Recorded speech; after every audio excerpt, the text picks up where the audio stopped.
कोई चिंता की बात नहीं, जो डूबना है प्रदेश को तो डूबेगा। मतलब 10 वर्ष में चाहे मेरा सरकार रही हो चाहे आपकी रही हो, किसी मैं स्वयं शिक्षा मंत्री हूँ, अपराधी होऊंगा, कोई चिंता की बात नहीं। लेकिन आप कम से कम इन 10 सालों से इन जितनी कोचिंग संस्थाएं चल रही है, इनकी जितनी परीक्षाएं हुई है, उनके परीक्षा के रिजल्ट के साथ आप एक टीम लगा करके इनका पोस्टमार्टम करो, तब आपको समझ में आ जाएगा कि ये बीमारी कहाँ से चली है। ये बीमारी इन व्यवसायियों के थ्रू चली है। मैं और आप पेपर आउट करेंगे, पेपर लाऊंगा, 5 लाख दे दूंगा, 8 लाख दे दूंगा, मैं क्या 2 करोड़ 5 करोड़ 8 करोड़ दे सकता हूं क्या भैया? ये सारे के सारे जो पैसे देने वाले बड़े बड़े दिग्गज लोग हैं, जो कोई 10 करोड़ में पेपर ले जाता है, कोई 3 करोड़ में ले जाता है, कोई 2 करोड़ में ले जाता है, फिर अपने कोचिंग संस्थान में रिजल्ट लाता है और उसके बाद बड़े बड़े पोस्टर बाहर लगाता है, मेरा 100% सिलेक्शन। ये है बीमारी की जड़।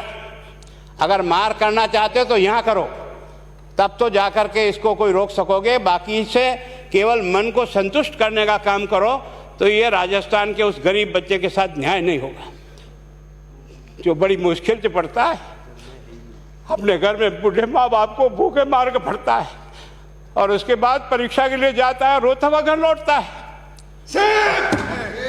क्या दुख नहीं होता है?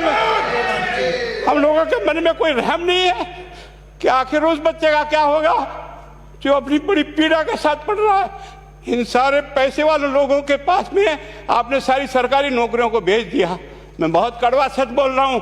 आज जो पिछले 8 साल में नौकरी में लगे ना, उन सब का भी पोस्टमार्टम कराओ, आपको लगेगा आधा फर्जी मामला निकलेगा। कोई है नहीं, कोई सोचने वाला है इस पर कि आखिर उसके दर्द को कौन जानेगा? है ना। जिस प्रकार से हमने परीक्षा के माध्यम से इन पैसे वाले लोगों को उतार करके सारे के सारे उन गरीबों की आशाओं के ऊपर पानी फेर दिया। रात और दिन पढ़ता है, भूखा प्यासा पढ़ता है, घर बेच करके पढ़ता है, खेत बेच करके पढ़ता है, लेकिन जब उसका सिलेक्शन नहीं होता तो जहर खा के मरता है। कोई इस पीड़ा को समझने के लिए तैयार नहीं है। और हम इस कानून को ला करके दुनिया को बताना चाह रहे हैं कि हमने इतना बड़ा कानून कर दिया, इस कानून से कुछ भी नहीं होगा। मैं आज आपको कह रहा हूं, ये जो आपने नए प्रावधान जोड़े हैं, मैं सोचता हूं कि मुझे कुछ बोलने की इच्छा नहीं, मुझे बहुत दुख है इस बात का। क्या होगा ये?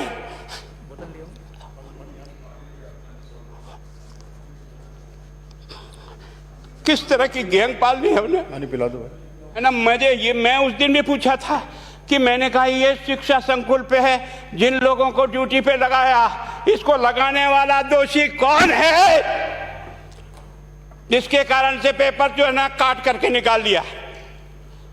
ये तो ठीक है, भाग्य हमारा अच्छा था कि सवाई माधोपुर की घटना खुट गई और एसओजी को उसमें हाथ में लग करके कुछ केस लग गया।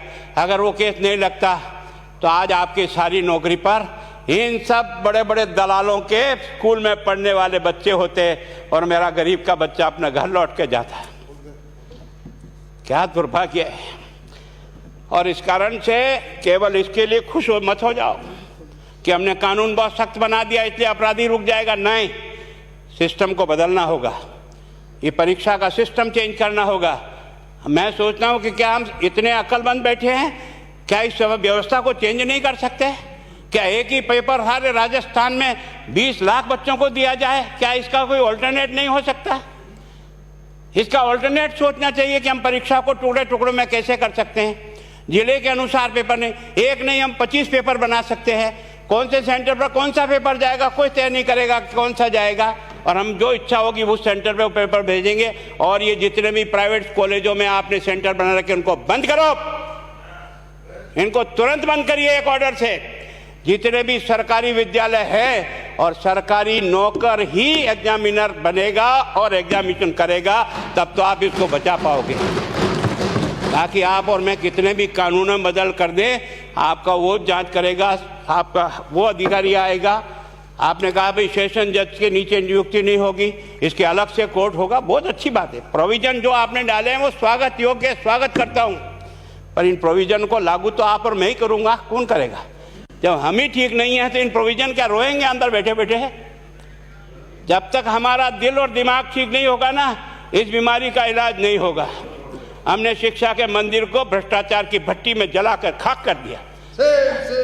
दुर्भाग्य हमारा, जहां से कोई आशा की किरण दिखती थी उस गरीब को कि चलो मैं अपनी मेहनत से आगे बढ़ जाऊंगा, लेकिन अब वो निराशा में आ गया।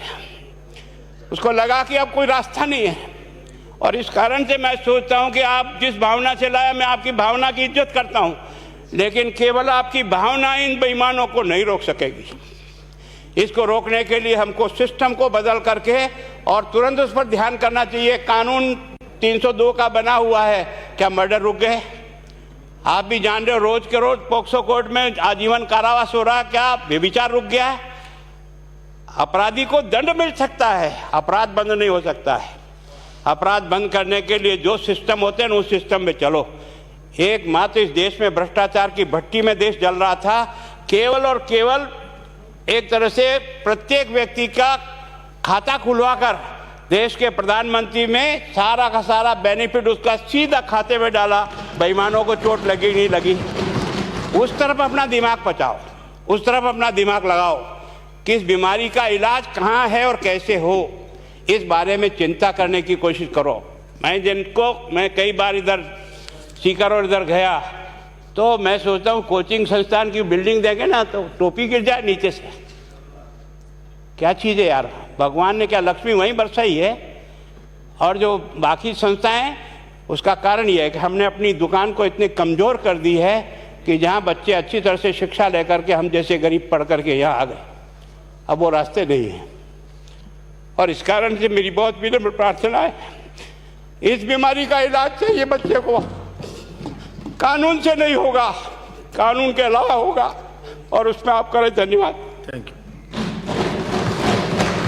माननीय मंत्री महोदय।